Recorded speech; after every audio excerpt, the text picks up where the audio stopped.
எங்க ஊர் மண்ணுக்காக நாங்க நிக்கிறோம். கருப்பு துணியுடன் படையெடுத்து வந்த பொதுமக்கள்.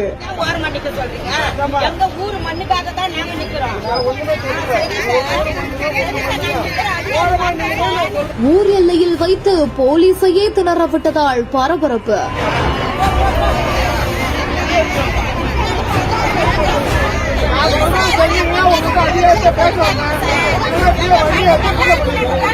திருவேற்காடு நகராட்சி கோலடி கிராம பகுதியில் இருக்கக்கூடிய மக்கள் விளையாட்டு மைதானமா பயன்படுத்திட்டு வந்த 8 ஏக்கர் நிலத்துல கழிவுநீர் சுத்திகரிப்பு நிலையம் அமைக்க இருக்கிறதா சொல்லிட்டு நகராட்சி சார்பில் இருந்து இரும்பு வேலி அமைக்க திட்டம் போட்டிருந்திருக்காங்களாமா.